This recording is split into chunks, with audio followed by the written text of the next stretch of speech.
2 a.m. January 3, 2026. Caracas, Venezuela didn't just lose power. It was deleted. 1 second, the capital was a grid of orange street lamps and late-night salsa rhythms.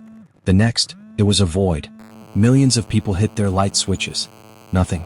They checked their phones. No bars. No signal.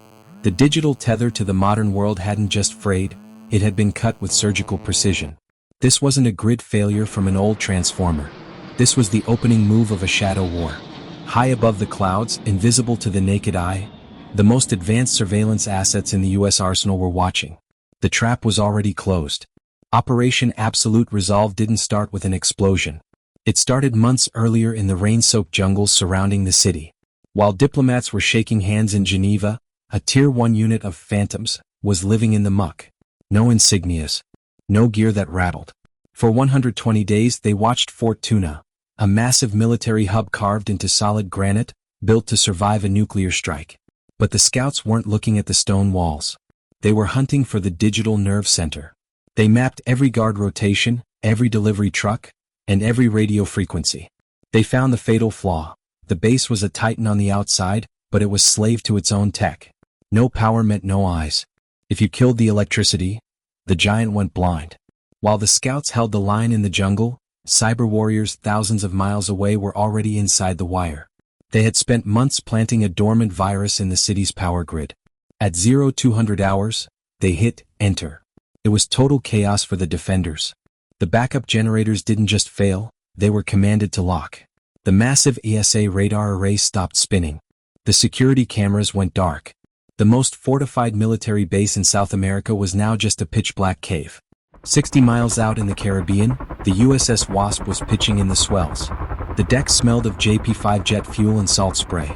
11 MH-60M Night Stalkers lifted off, skimming just 50 feet above the waves to stay under the radar.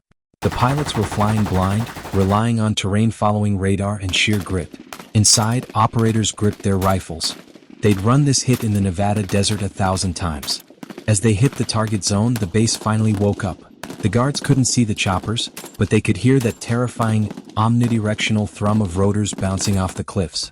The night lit up. Crimson tracers cut through the dark as guards fired blindly.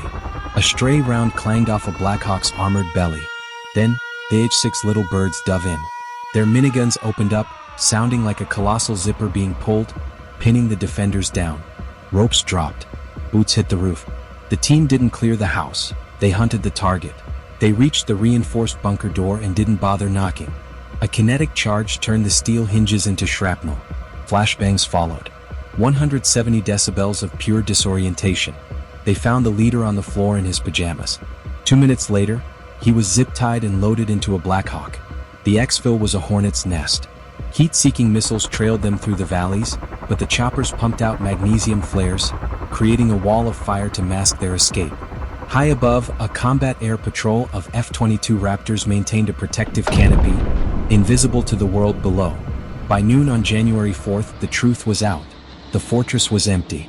The leader was on AC-17 headed for a federal courtroom in New York. Operation Absolute Resolve proved one thing. In 2026, granite walls are useless against a digital blade. If your defense relies on a computer, you have a weakness that can be exploited. Was this a necessary move for regional stability, or a dangerous violation of sovereignty? Drop a comment below. Don't forget to like and subscribe to Frontline USX for more deep dives into the future of warfare. We'll see you on the next one.